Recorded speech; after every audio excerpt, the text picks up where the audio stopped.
Oi, galera da rede CSF, estamos aqui com mais uma entrevista. Dessa vez é com Pedro Henrique Doria Neme, de 22 anos, que faz Engenharia Elétrica na Universidade de Brasília, UNB. Aí, em 2012, ele foi selecionado para a primeira chamada do CSF. Ele estudou lá na Catholic University of America, em Washington.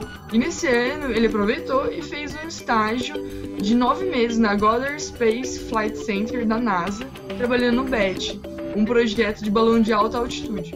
Em 2013, ele retomou as atividades na graduação e iniciou um projeto de balão de alta altitude na UNB e ingressou como estagiário na Agência Espacial Brasileira, trabalhando em um projeto de nanosatélites. No mesmo ano, ele foi premiado com uma viagem espacial e um concurso mundial promovido por uma companhia aérea.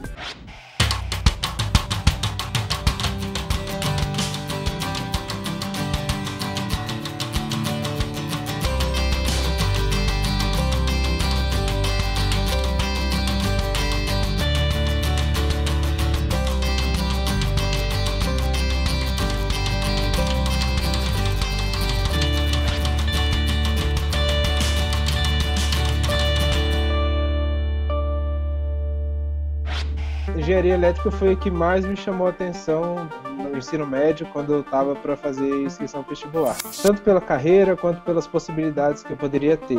O curso aqui da UNB ele é um tanto abrangente e ele te dá várias opções para você escolher a área que você quer depois se especializar ou atuar.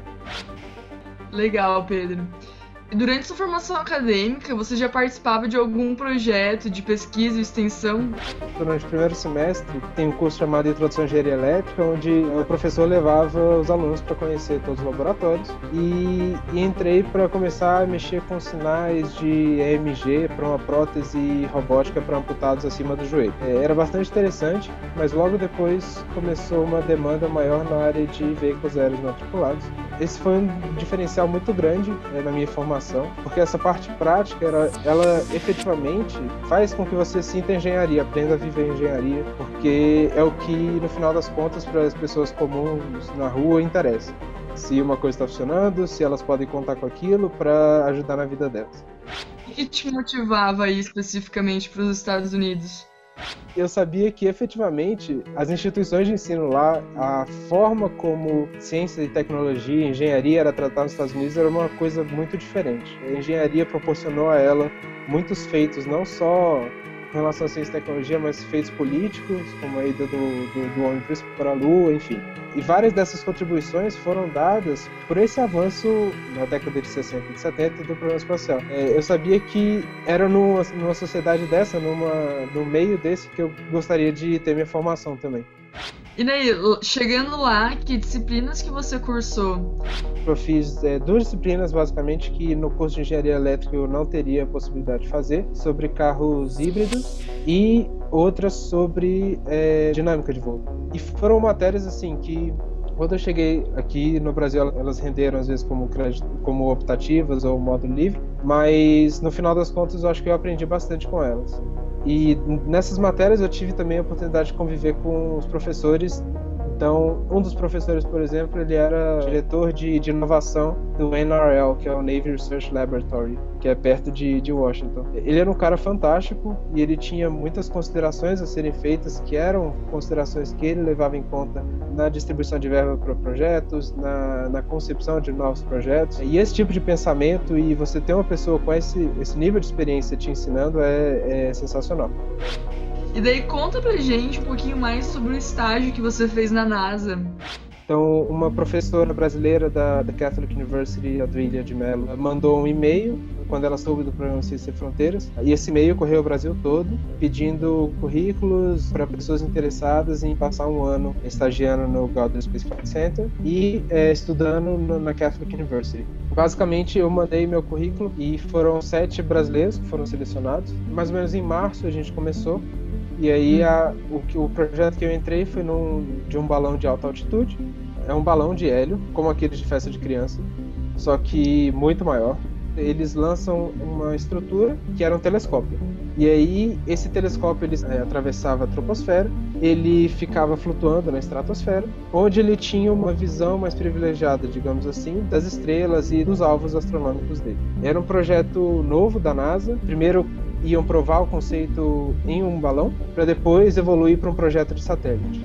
E era um projeto que se esperava muito dele. Tinha muita gente animada, muita gente esperando novas contribuições, porque ele pegava uma faixa onde outros telescópios como o Spitzer e o próprio James Webb e o Hubble, eles não alcançavam. Então, era uma faixa nova de observação que eles iam ter, e vários astrônomos e astrofísicos e pessoas que eu trabalhei estavam muito interessadas nesses dados. O projeto ainda não acabou, o lançamento está previsto para 2015, e aí, bom, são várias campanhas de lançamento que são feitas, né? Então, você pode ter o primeiro lançamento, mas, enfim, depois você reconstrói o telescópio. Me pediram para construir uma câmara criogênica, uma câmara de baixa pressão e baixa temperatura, onde eles iam simular o ambiente onde o telescópio ia ficar flutuando. No primeiro momento foi bastante surpreendente, porque eu não tinha uma base muito sólida para fazer isso. Falaram para eu ter calma, que eles estavam lá para me ajudar com qualquer coisa. Me deram vários livros e eu fui desenhando, fui fazendo a coisa funcionar. Eles te deram um projeto que você não fazia a mínima ideia do que fazer, te deram Exatamente. uma pilha de livros e falaram assim, lide ou chore, certo? Exatamente isso. E aí, literalmente, o primeiro desenho que eu fiz da coisa foi num papel, com lápis e borracha, e, tipo, era um desenho muito tosco. Depois eu comecei a desenhar as coisas no computador, enfim, aprender como que eram geradas as plantas para você poder mandar para as empresas e tudo mais. Mas justamente porque eu não tinha esse conhecimento prévio, digamos assim, de engenharia mecânica. Essa experiência foi bastante importante porque abriu minha mente para que, efetivamente, o engenheiro ele tem suas capacidades específicas, mas ele também tem que estar preparado para outras coisas, né? Então, por exemplo, você precisa estar preparado efetivamente você desenhar rápido alguma coisa e mostrar no primeiro momento, mas também para você desenhar as coisas no computador e ter as suas plantas prontas. Qualquer engenheiro precisa disso, qualquer engenheiro vai precisar construir uma peça algum dia. Você conseguiu fazer o projeto que eles te pediram? Como foi? Foi um processo longo, porque era uma coisa cara. Apresentei na Preliminary Design Review para membros do NASA Headquarters e tudo mais, onde eles revisam o projeto inteiro. Foi bem bacana. Quando eu saí de lá, eles tinham acabado de mandar as plantas para as empresas fazerem. E daí, durante o período do Summer, continuou nesse estágio também. Exatamente. Então, no Summer, outros alunos chegaram e aí eles juntaram a gente e pediram pra gente fazer um sensor de estrelas, que é uma Star Tracker Camera. Ela basicamente participa do controle de atitude do telescópio, do balão. Ela tem que ser uma câmera que tem que ser capaz de olhar o céu. A partir da realização das estrelas, ela tem um algoritmo que ela sabe em que ponto do céu ela está apontando. Então, que ponto que a estrutura está virada. Foi bastante enriquecedor. E assim, de volta pro Brasil, como que foi o choque na parte acadêmica?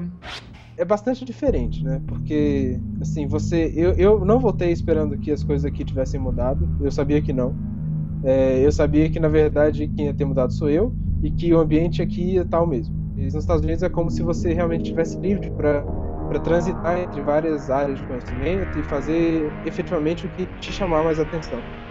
E no Brasil não. No Brasil você tem que se encaixar dentro de uma caixa e você tem que ficar lá nessa caixa até você sair da universidade.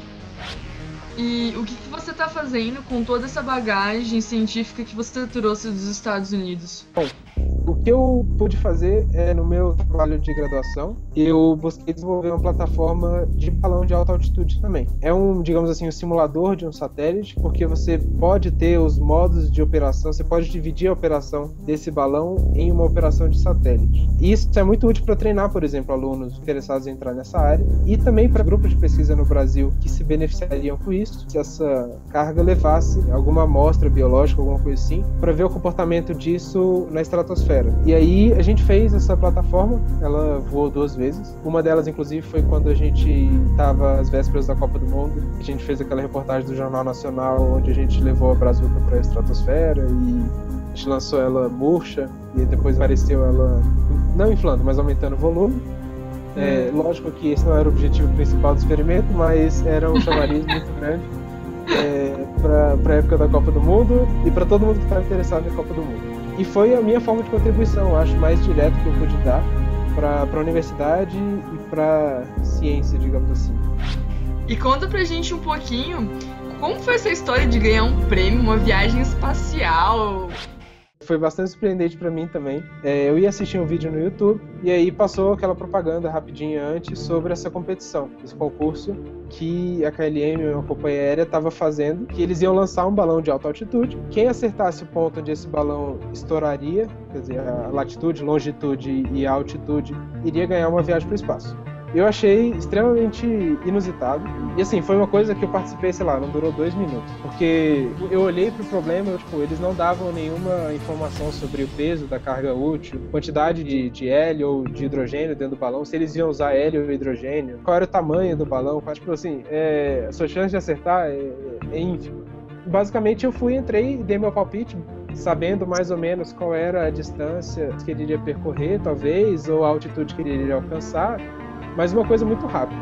E aí, um mês depois, eu estava numa apresentação de mestrado de um amigo meu. Acabou a apresentação, eu saí, fui pro laboratório. Quando eu cheguei lá, eu abri o computador e tinha um e-mail lá. Congratulations, you have won a space flight. E aí, logo em seguida, a assessoria de imprensa entrou em contato comigo. E aí foi uma loucura, porque foram, sei lá, quase 40 entrevistas em uma semana.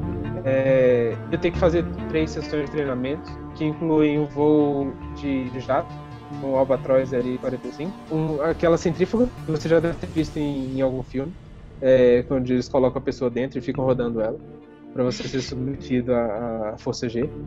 E aí, a última sessão de treinamento é um avião comercial, onde eles tiram todas as poltronas de dentro, e eles ficam fazendo parábolas no ar, para que você sinta durante, sei lá, 20 a 30 segundos a microgravidade, a gravidade zero. Quanto tempo você ficaria? Seria só uma voltinha pelo espaço? Ficar uma semana? Uma voltinha singela pelo espaço. É uma viagem de 1 hora. Você decola de Curaçao, é uma ilha no Caribe, de um aeroporto comum. Só que em vez de você ir para frente no voo normal, você vai para cima. E aí você atinge, sei lá, Mach 3 em 3 minutos. Você está voando a praticamente 3 vezes a velocidade do som. Você chega lá em cima. Você tem basicamente 10 a 15 minutos da visão da Terra, desse ambiente de microgravidade, todo esse apelo visual, enfim, para você viver os seus 10 minutos olhando a Terra e o espaço em cima. É uma experiência muito chocante para mim, eu acho, mas eu quero tentar passar o máximo possível disso para as pessoas, para que elas possam talvez ter a mesma sensação que eu tive que eu vou ter quando eu fizer a viagem, porque elas também são parte disso. E daí, Pedro, conta pra gente quais são suas metas profissionais a longo prazo, né? Você que tá para se formar aí ano que vem. Essa é uma pergunta muito boa, eu também tenho feito bastante essa pergunta.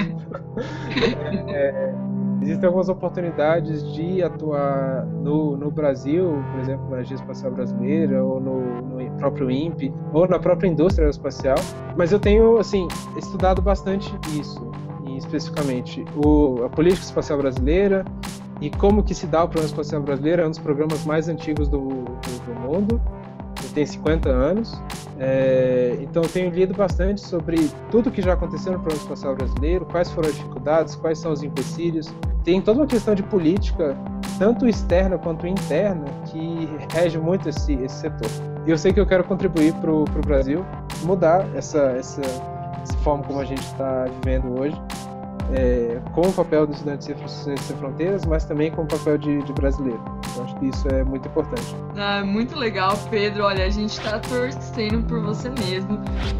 Mas obrigado a vocês, eu acho que a rede Ciência Sem Fronteiras também tem feito um trabalho muito bacana de meio que institucionalizar essa coisa, esse sentimento de todo mundo que vai para o Ciência Sem Fronteiras e talvez ter um reconhecimento maior para tentar galgar coisas maiores. É esse o tipo de desenvolvimento que efetivamente vai poder mudar alguma coisa.